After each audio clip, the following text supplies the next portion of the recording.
Folks, we start today with some awful news. We are out of the Checker Trade Trophy. I know. I almost didn't want to make this video because of that. But since we last met in our goals bonanza, the 3-4 and the 5-3 against Cambridge, league form has been very good. 4 wins on the bounce, as well as the progression in the Checker Trade Trophy, which no longer matters because we're out of the we're out of the.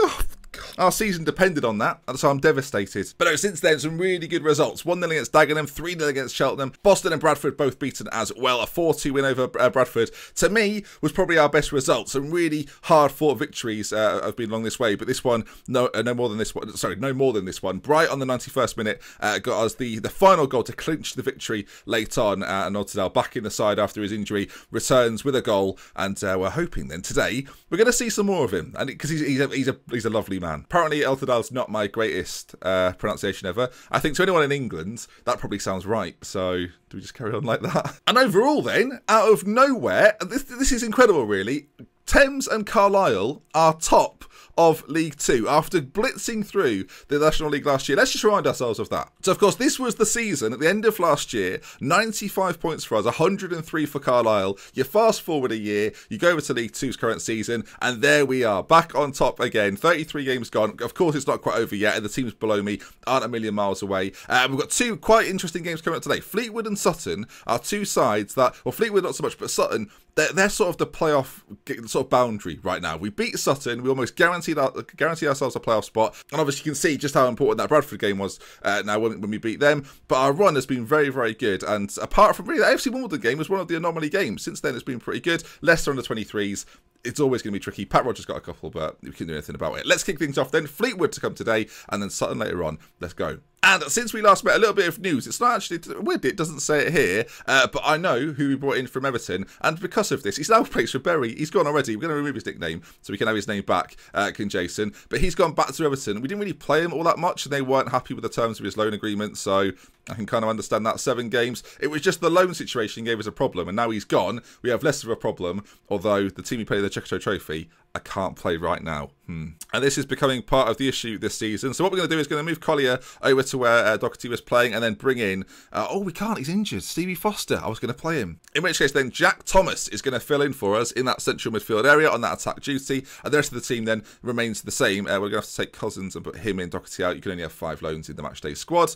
And, of course, there's Ashley Moult at the top there. Fitzpatrick can go then. Ashley Moult, Murray, Holness and Welsh. Harris, Collier, Thomas, Colton, Otterdale and Rogers up front. And on Pat Rogers, before we go any further, we've managed to tie Pat Rogers down on loan until next season. We've already been able to do it, so he's here, and he's not the only one. It might surprise you, but Martin Welsh, the left back that we've got on loan from Brighton currently, he's also signed to be here next year as well. So Pat Rogers, Martin Welsh, 2 players that have been fantastic for me this year, will be with us again next year, no matter what happens. Pat Rogers, though, for me is the key one. He looks like a solid League 2 kind of, League 2, League 1, even maybe Championship player. Some of his technicals could be worked on, but yeah, good player. We've tied him down, we've locked him down. Right then, into this we go. Fleetwood to come, and hopefully after that disappointing result against Leicester, we can bounce back today. We won a penalty shootout as well in the Checker Trade, so clearly we're good at them now. We scored every single one.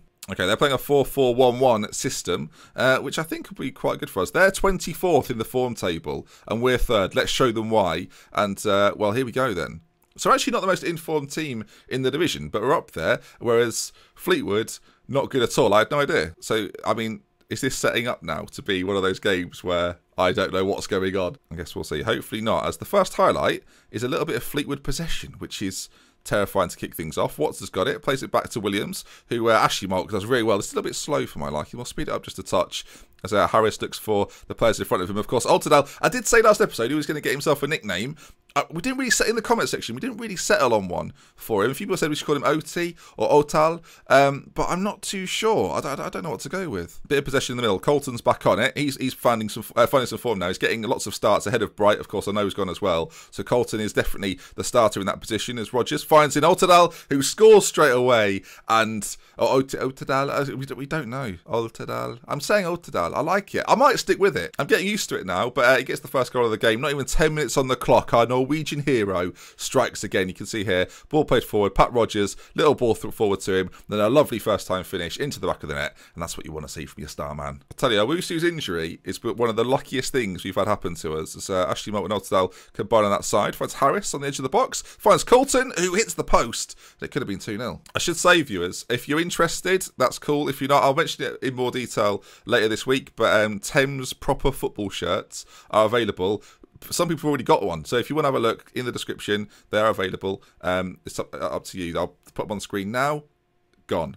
Let's get into the game. Thomas is going forward with it, and Harris is found now. Where are we going to go? Working it quite nicely. Nice bit of possession. Get a bit fortunate there, but Colton into Oldstall. Thomas, it falls to him. Oh, I think would work again there, have we? Or was it just a save? I'm not sure. Corner to us. Harris plays it in. It's cleared as far as Collier, who's just a very good central midfielder. Does a decent job. Oldstall shoots wide, and so far, after 20 minutes, it's been all Thames. You can tell which side of the informed team and which frankly aren't. Fleetwood have got to be careful if they're 24th in the form table, because I remember at one point I saw these two games against Sutton and Fleetwood and I thought, well, they're around the playoffs, but Fleetwood really have dropped off in recent times as Fitzpatrick makes the save. They could end up going from sort of a playoff contender. The relegation zone's not that far away, Fleetwood. I don't know why I'm trying to motivate them. I don't know why I'm doing that. If they can hear me on the sidelines, then that's not good for our team. We're forward again here, though. Colton just about keeps control of it as he drives forward. He finds Rogers. He finds Oldstall. Falls to Thomas, who's had quite a few chances in the game so far. He pokes that one home. Thames 2, Fleetwood 0.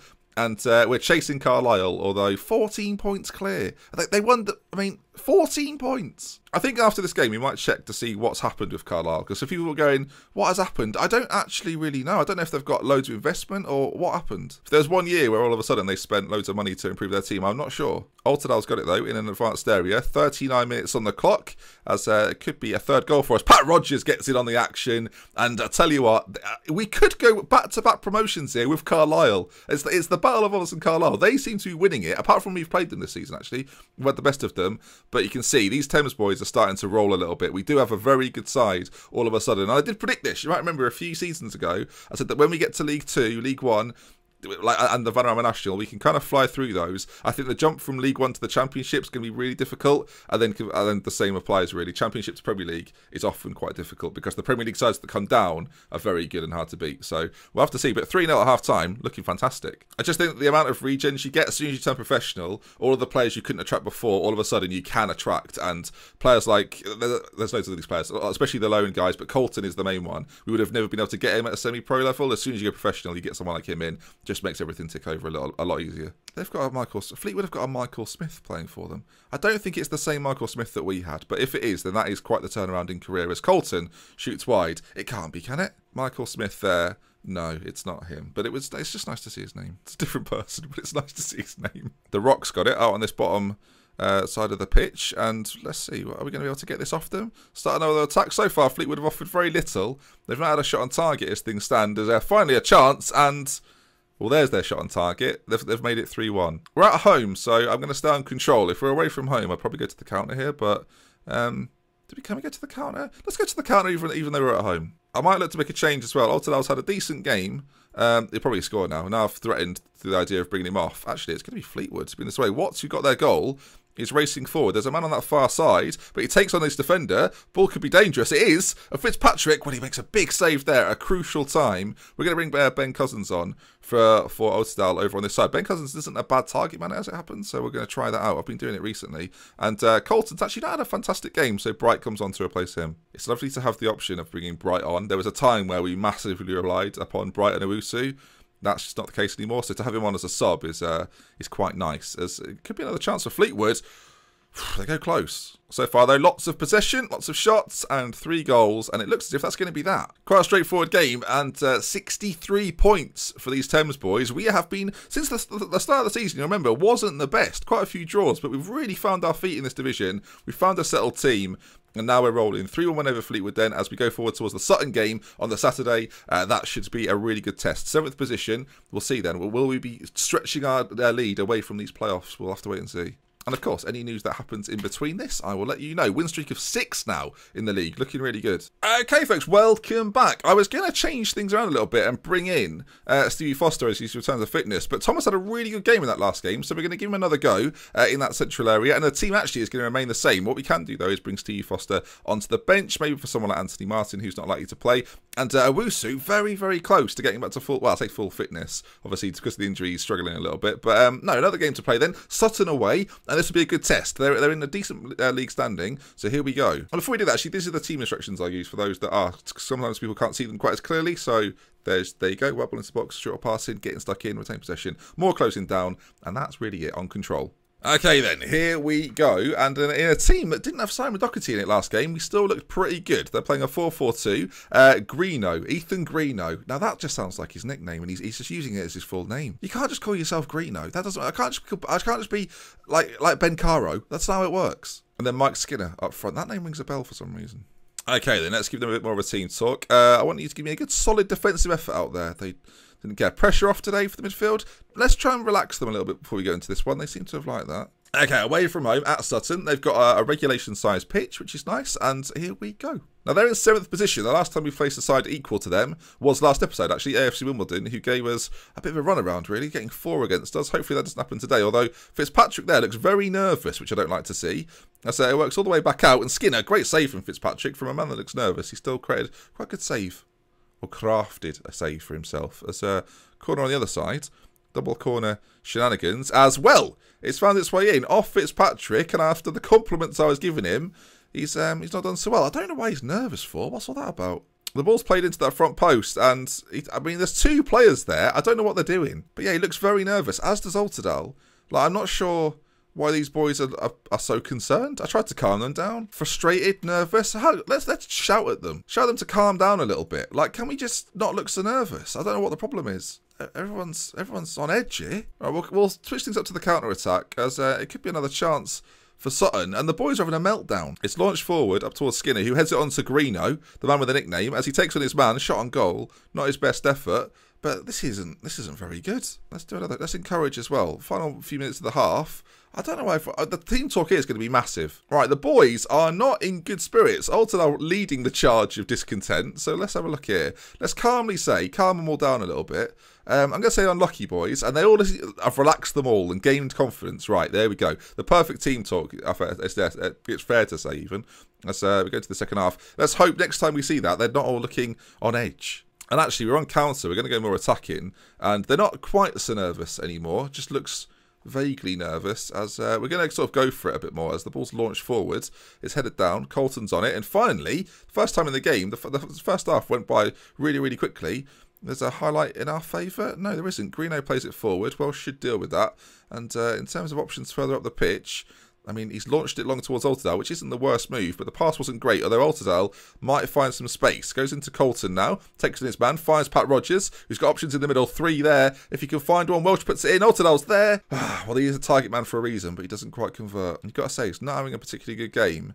He's quite up and down. Half an hour to go. I'm going to make the bold decision to get him off and to bring Ben Cousins on, as he's just not playing well. Ben Cousins is going to come on. 2 advanced forwards is what we're going to go with, but I'm going to swap them around. As another highlight develops here, and it's Sutton who are forward with it and behind for a corner. Well, you see, this brings things a lot closer. We get a lot closer to sort of the positions just below us as well. And Sutton, onto 59 now. They're only 4 points behind us. So this automatic promotion spot, especially if we don't get something from today, is by no means certain, as Fitzpatrick's ball forward isn't the best. But falls to Welsh. Harris, Collier, finds Colton, and there's Cousins. He's being brought on, and on for a reason he comes. Ben Cousins has got a lot of great technical ability, and he shows it there into the back of the net. And he's changed skin tone because Football Manager 2018. But a really nicely worked goal, you can see, works brilliantly. Harris into Collier, forward to Colton. Cousins there, changes skin tone again in 3D. Now smashes it into the back of the net, and can we get a winner now? Come on, this would be a huge result in the context of our season. It would be massive to get 3 points from this, and we're on the attack, although Ashley Malt's just throwing it to them willy-nilly, but we win it back. Cousins is there, and Ben... Oh, he's offside. Oh, no, I was fully convinced. Oh, no. I can't believe it. I was so sure, and it wasn't to be. We're going to make a change as well. We're going to move Thomas across the other side, bring Stevie Foster on. He loves a dramatic goal, does Stevie Foster. Flipping heck. I celebrated like it was definitely a goal. Oh no, and time's ticking away, and there could be some late drama, as now Sutton tries to forge an attack. It's offside, right? I was looking at it for that time. Greeno, he's celebrating wildly. He's going to be embarrassed. And 2 minutes to go, 2 late offside goals. I thought we had it. Late corner, Harris to Stevie Foster, to Colton. Shoot someone! Don't blow, ref, please. Murray, shot! Oh, Thomas! What a goal! Sorry that would have been extortionately loud, and that's not even a phrase, but oh my God, Jack Thomas bangs one from the edge of the area. I can't believe it. Foster, I thought the referee was going to blow 100%. It falls to Thomas, again blocked. At this point I'm thinking he's going to blow. And then Murray lays it off. First time, top corner. Oh my, would you Adam and Eve it? Flipping heck. I mean, sorry for the volume, but it was an honest reaction to a stunning goal. And Thames come away with a 2-1 win. Oh, what a moment that was. Jack Thomas writing himself into a little bit of Thames folklore there with an unbelievable strike. Well, I never. What a way to end an episode. A perfect way to end an episode, I think you'll agree. Let's take a look at the league table then. Oh my word. I couldn't believe it. Ashley Moult is out for 6 straight days, so I'll miss the next game. But what a goal from Thomas. Let's congratulate him for that. What a hit, son. What a hit. 2 goals in 2 games for him. I started him and he paid dividends. 66 points then. 14 behind Carlisle. Forget about him. But 6 points off Cambridge now. And 10 points, or actually 12 points off 8th place Plymouth. I mean, Sutton winning that would have, I showed you, would have really clenched it in a little bit. But no, we've managed to expand it back to what it was. And what an episode. Hopefully you enjoyed it. Let's aim for 1,000 likes on this. If you liked it, like it. And I'll see you again soon. We love with care. For not spending your next time. Goodbye. Absolute scenes, viewers. Absolute scenes. And there we are then. I did mention the shirts in the video, and I want to make a little mention to the Patreons as well.